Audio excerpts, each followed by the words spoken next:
Hai, Assalamualaikum warahmatullahi wabarakatuh. Selamat datang kembali di channel YouTube saya, Cucu Evolusiani. Video kali ini saya akan tetap membahas tentang penentuan kapasitas produksi. Namun untuk contoh kasus yang berbeda dari contoh soal yang pertama. Harapannya dengan kita membahas contoh soal 2 di kasus ini, kita bisa lebih memahami lagi kondisi-kondisi untuk menentukan kapasitas produksi sesuai dengan langkah penyelesaian yang sudah kita pelajari bersama.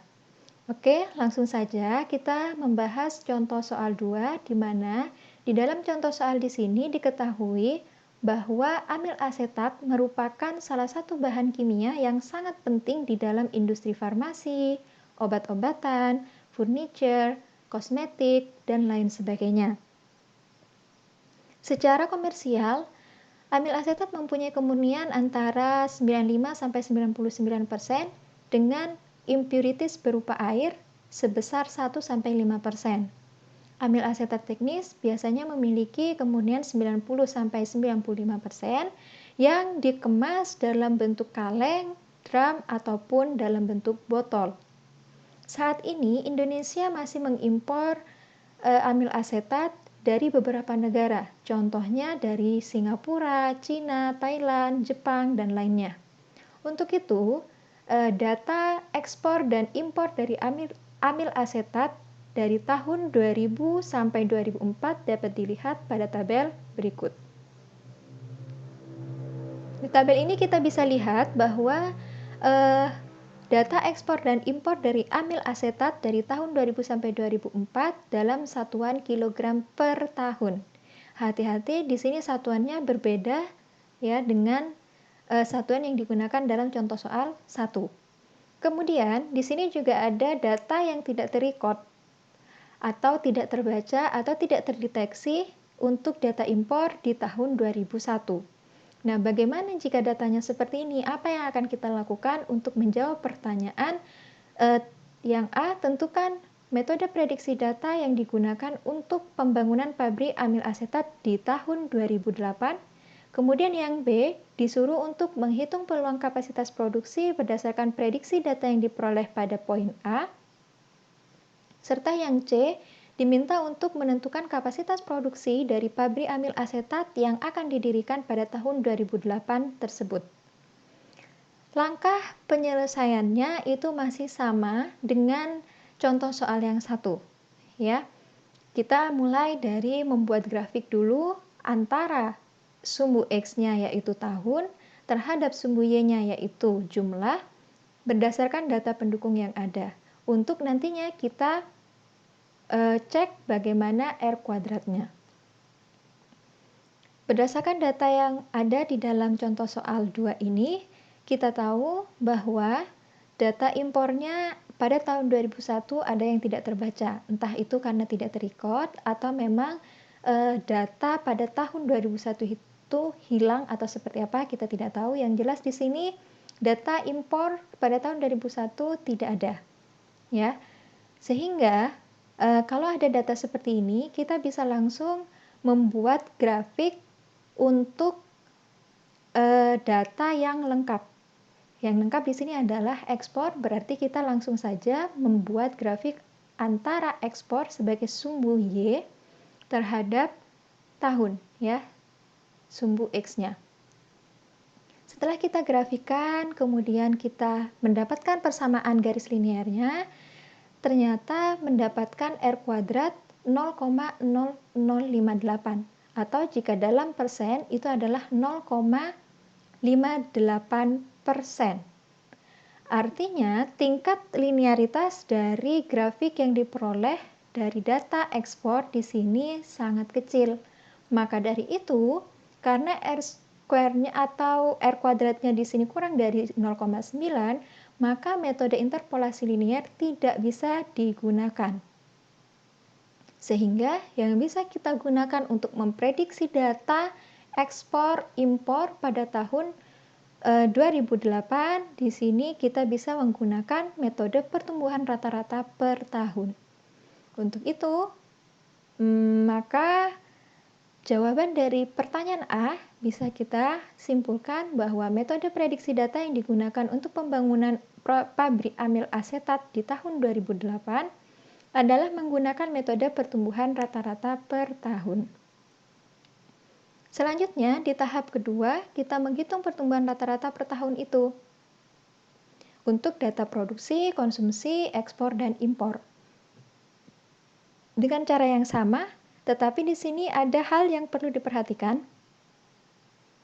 Seperti yang kita sudah bahas bahwa berdasarkan data yang ada atau yang diketahui di dalam contoh soal, data impor pada tahun 2001 itu kan tadi strip ya.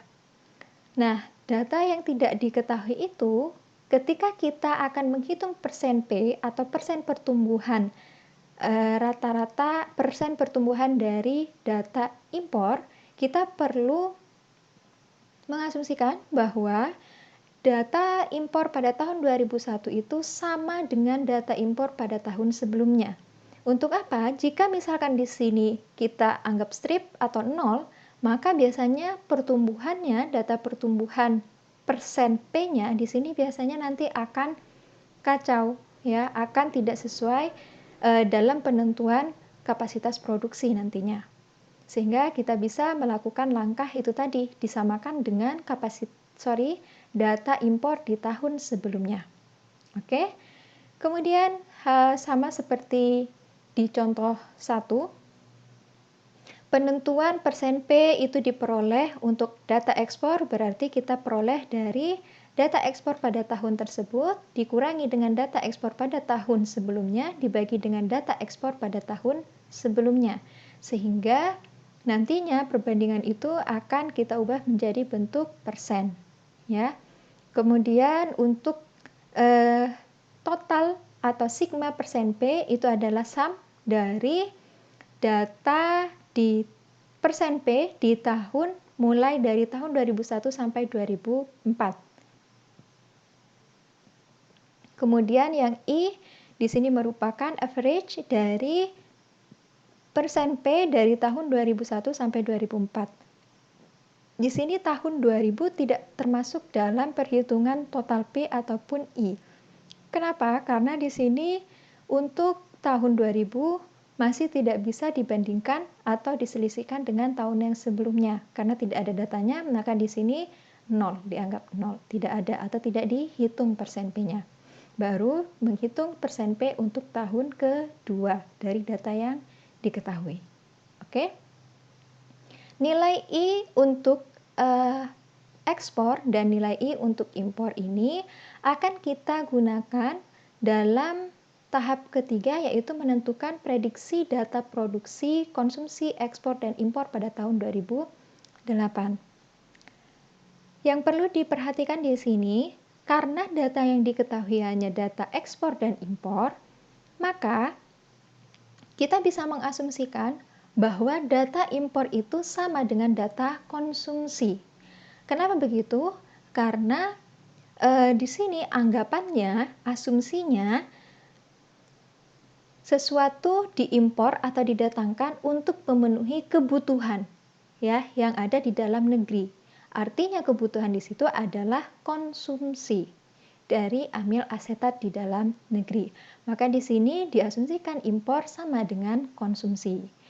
Untuk itu, maka M produksi pada tahun 2008 itu sama dengan 0 karena tidak ada produksi amil asetat di dalam negeri pada tahun 2008.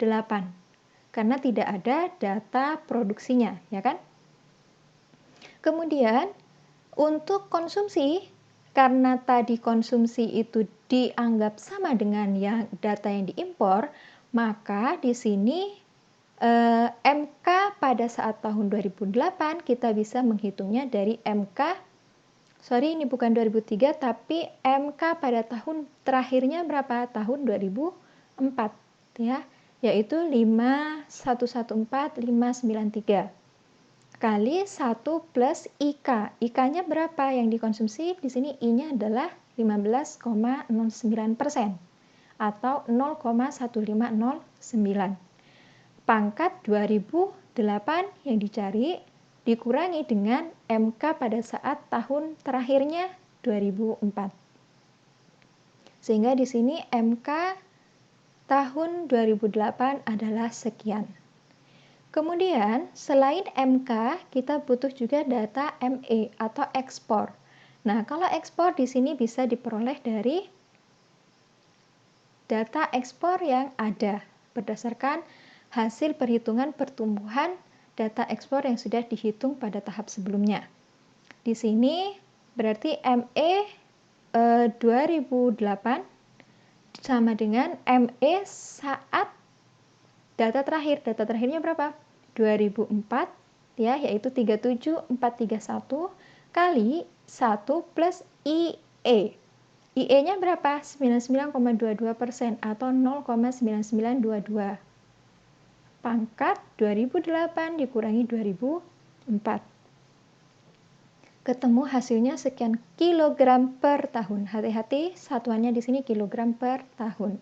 Kemudian untuk yang D, di sini adalah M impor pada tahun 2008. Kalau di sini data impornya sudah digunakan sebagai data konsumsi, maka data impornya di sini dianggap 0.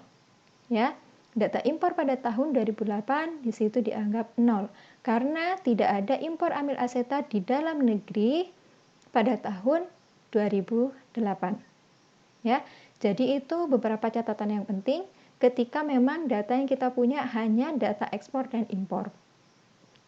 Tetapi dalam kenyataannya untuk merancang pabrik yang benar-benar direkomendasikan itu adalah harus lengkap data produksi, konsumsi, ekspor, dan impor. Itu akan sangat membantu dalam penentuan kapasitas produksi yang akurat.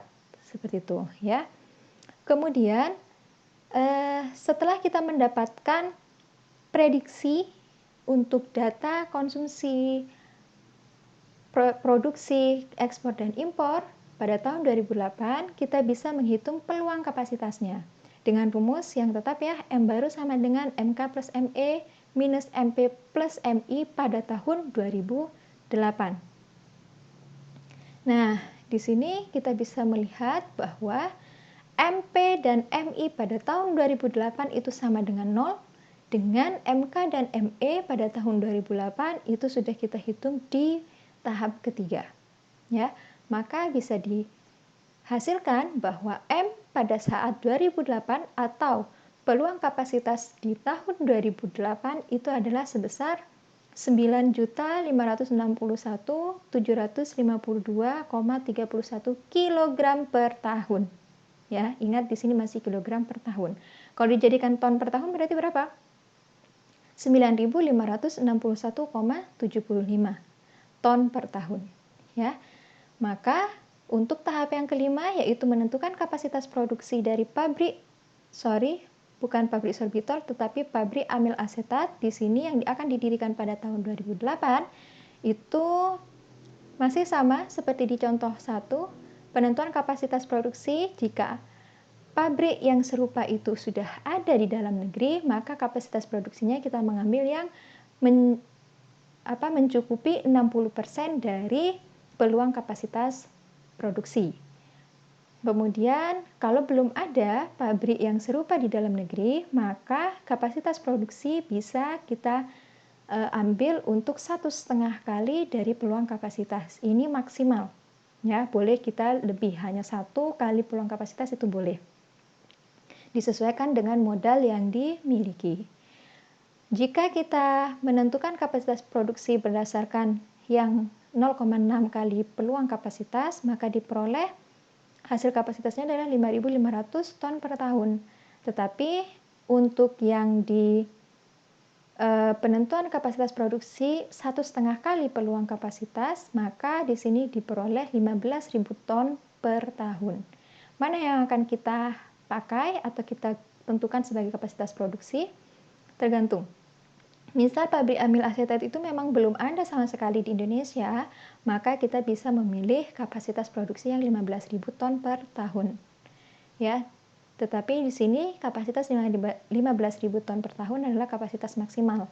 Bisa kita cuma 10.000 ton ataupun di bawahnya, itu boleh. Tergantung tadi dari modal yang dimiliki. Sehingga bisa disimpulkan ya pada tahap ke-6 di sini bahwa untuk yang A, metode prediksi data yang digunakan untuk pembangunan pabrik amil asetat di tahun 2008 adalah menggunakan metode pertumbuhan rata-rata per tahun.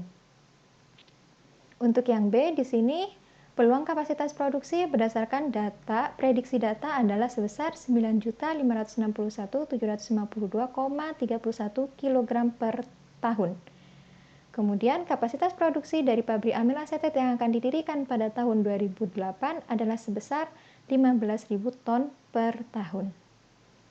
Oke, semoga dengan adanya dua contoh yang sudah kita bahas untuk penentuan kapasitas produksi, kalian bisa lebih memahami dan lebih mengerti lagi bagaimana kita untuk caranya menentukan kapasitas produksi dari pabrik yang akan kita rancang. Semoga bermanfaat, selamat belajar, jangan bosan untuk belajar, untuk terus bisa memahami, dan untuk bisa lebih mengerti. Oke, kurang lebihnya mohon maaf. Wassalamualaikum warahmatullahi wabarakatuh.